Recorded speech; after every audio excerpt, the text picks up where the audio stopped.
बहुत बार सुना होगा कि एक ससुर ज़बरदस्ती अपनी बहू के साथ संबंध बनाता है, ज़बरदस्ती करता है या उसका रेप करता है, बहू पर गंदी नज़र डालता है। ये आपने बहुत सारी न्यूज़ों में सुना होगा, बहुत सारे किस्से सुने होंगे इस चीज़ के। लेकिन क्या कभी ऐसा सुना है कि एक सास अपनी ही बहू के कमरे में या अपनी बहू को अपने ही पति के कमरे में भेजे और अपने पति से कहे कि अपनी बहू के साथ संबंध बनाओ? क्या कभी ऐसा सुना है? आज की जो सच्ची कहानी मैं आपको सुनाने वाली हूँ उसमें ऐसा ही है। एक बहू को बच्चा नहीं होता तो एक सास खुद अपनी बहू को अपने उसके ससुर के पास भेजती है और उससे कहती है कि इसके साथ संबंध बनाओ, बेटे से तो कुछ हो नहीं रहा है, अब तुम्हें ही कुछ करना पड़ेगा। तो दोस्तों, बहुत ही अजीब है ये कहानी सुनने में, लेकिन ये एक हकीकत है। तो चलिए चलते हैं वीडियो में कि ये कहाँ की कहानी है। तो आपसे एक ही रिक्वेस्ट है कि वीडियो अच्छी लगे तो प्लीज़ वीडियो को लाइक कर दीजिएगा, चैनल को भी सब्सक्राइब कर दीजिएगा अगर आप लोग चैनल पर नए हैं। तो मैं गीता गुप्ता, स्वागत है आप लोगों का मेरी आज की एक नई सच्ची कहानी में। जय माता दी। उम्मीद करती हूँ आप सभी लोग स्वस्थ होंगे, मस्त होंगे, अपना और अपनों का ख्याल रख रहे होंगे। तो दोस्तों, ये जो घटना है ये रायबरेली की है। वहाँ एक छोटा सा गाँव होता है, वहाँ की है। तो वहाँ एक परिवार रहा करता था जहाँ की अब्दुल नाम के एक शख्स थे, उनकी पत्नी थी घर में और उनका एक बेटा था जिसका नाम शाहरुख था। अब परिवार काफ़ी अच्छा था। जो कि अब्दुल थे वो ऑटो चलाकर अपने घर का पालन पोषण किया करते थे, लेकिन उनकी कमाई इतनी नहीं होती थी कि अच्छे से उनका घर चल सके। अब उनका जो बेटा था शाहरुख, वो भी काफ़ी बड़ा हो चुका था, वो भी काम किया करता था, वो सीएनजी में काम किया करता था, सीएनजी कंपनी में। तो वो जितने भी पैसे कमाया करता था सब अपनी माँ को दिया करता था, तो दोनों बाप बेटे की कमाई से घर चल जाया करता था।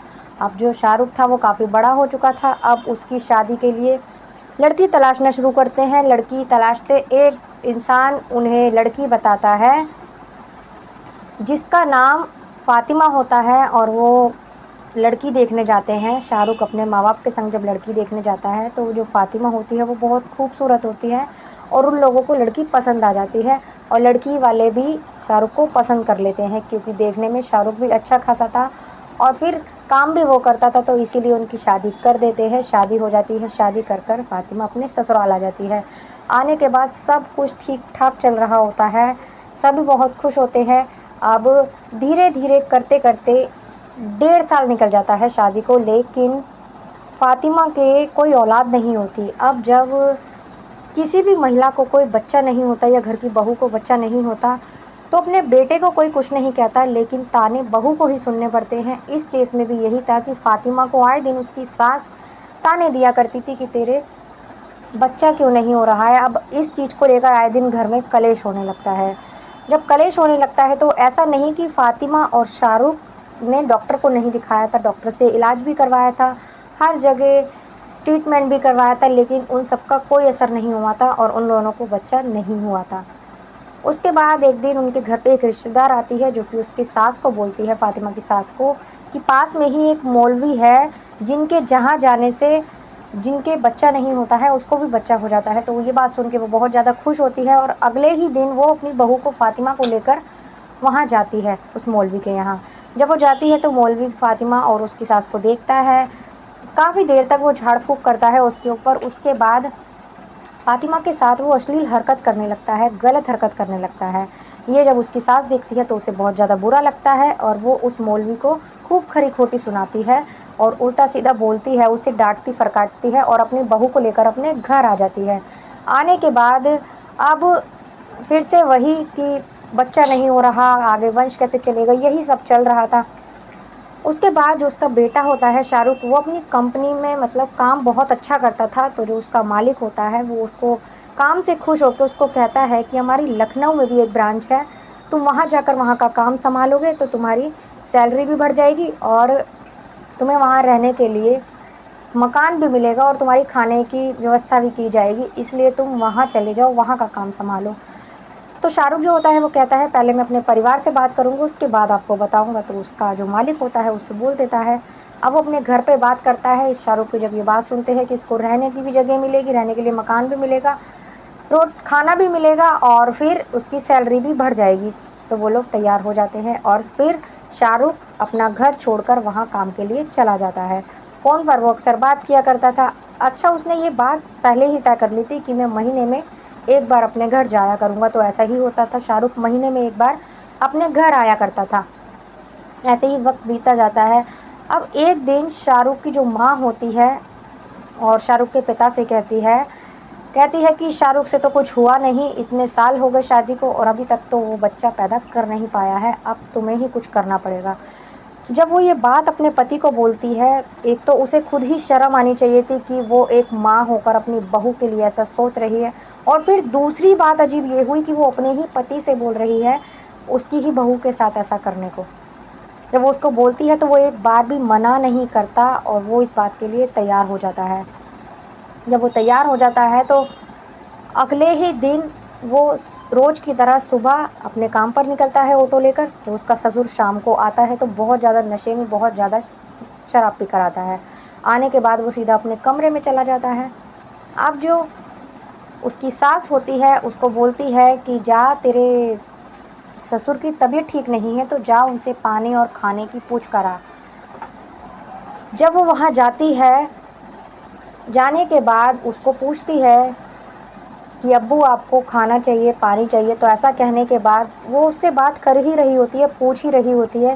जो उसकी सास होती है वो बाहर से दरवाज़ा बंद कर देती है, और जब वो पीछे मुड़कर देखती है कि मेरी सास ने दरवाज़ा बंद कर दिया, उसके पैरों तले ज़मीन खिसक जाती है। उसको ये बात बहुत अजीब लगती है, और ये बात है भी अजीब कि उसकी सास ने अपनी बहू को अंदर कर कर अपने पति के पास दरवाज़ा बंद कर लिया। अब वो चली जाती है तो उसका ससुर उसे अपने पास खींच लेता है, उसे गिरा देता है पलंग पर और उसके साथ ज़बरदस्ती करने लगता है।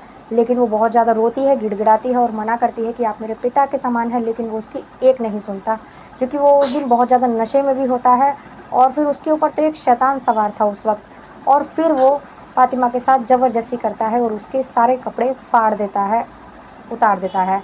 उसके बाद उसके संग कम से कम आधे घंटे तक ज़बरदस्ती शारीरिक संबंध बनाता है, एक तरह से उसका रेप ही करता है। ऐसा करने के बाद आधा घंटा होता है, आधे घंटे के बाद उसकी सास दरवाज़ा खोलती है और उसको फ़ातिमा को लेकर अपने साथ चली जाती है। अब ये रोज़ का सिलसिला हो गया था। रोज़ जब भी उसके ससुर को मौका मिलता है, जब भी वो उसके साथ ज़बरदस्ती संबंध बनाने लगता है। ऐसे करते करते 3 महीने निकल जाते हैं और 3 महीने से शाहरुख वहाँ काम कर रहा था। जब ऐसा हो जाता है तो एक दिन पता लगता है कि जो वो फ़ातिमा होती है वो प्रेग्नेंट है, माँ बनने वाली है। अब ये बात सुनकर सभी घर में खुश होते हैं। खुश होने के साथ ही ये खबर जब शाहरुख को पता लगती है तो उसे ये बात बड़ी ज़्यादा अजीब लगती है। वो यही सोचता है कि अब तक तो मैं वहाँ रहता था अपनी पत्नी के साथ, तब तक तो वो माँ नहीं बनी थी, प्रेग्नेंट नहीं हुई थी। अब मैं काम के सिलसिले से बाहर आ गया हूँ तो मेरी पत्नी गर्भवती कैसे हो सकती है, जबकि मैं तो महीने में एक बार ही जाता हूँ वहाँ। वो तुरंत अपने काम को छोड़कर सीधा लखनऊ से सीधा अपने घर आ जाता है, रायबरेली। अब वहाँ आने के बाद में अपनी पत्नी से बात करता है फरजाना से, तो वो बात को आई गई करती है, बताती नहीं है। जब वो उसे सख्ती से पूछताछ करता है, डांट के अपनी कसम देता है, उससे पूछताछ करता है, तो उसकी आंखों में आंसू आ जाते हैं। वो सारी बात अपने पति को, शाहरुख को बता देती है। बताने के बाद शाहरुख को बहुत तेज गुस्सा आता है। वो अपने माँ बाप के पास जाता है और जाने के बाद उनको बहुत उल्टा सीधा बोलता है, बहुत खरी खोटी सुनाता है कि तुमने अपनी बेटी जैसी बहू के साथ इतना गंदा काम किया, तुम लोगों को शर्म आनी चाहिए थी। अपनी माँ को बोलता है, एक माँ होकर तुमने एक दूसरी औरत के साथ ऐसा किया, तुम्हें शर्म आनी चाहिए, तुम्हारी बेटी जैसी थी वो। ऐसा कहने के बाद अपनी पत्नी को अपने साथ लेता है और लखनऊ लेकर चला जाता है। अपने माँ बाप को हमेशा के लिए वहीं छोड़ जाता है। दोनों जाकर वहाँ राजी खुशी अपनी ज़िंदगी बिताने लगते हैं। तो दोस्तों, ये कहानी सुनाने का उद्देश्य किसी को परेशान करना, किसी को दुखी करना नहीं है, आप लोगों को जागरूक करना है, क्योंकि ऐसे किस्से आजकल आम हो गए हैं और बहुत ज़्यादा हो रहे हैं। कोई किसी रिश्ते को नहीं देखता, आजकल हर रिश्ते में बदनामी यही सब देखा जाता है। कोई किसी रिश्ते से अब किसी भी रिश्ते में इज्जत नहीं रह गई है, हर रिश्ते को ऐसे तार तार कर दिया जाता है। तो दोस्तों, मिलते हैं अगली किसी वीडियो में एक नई सच्ची कहानी के साथ। तब तक के लिए नमस्कार।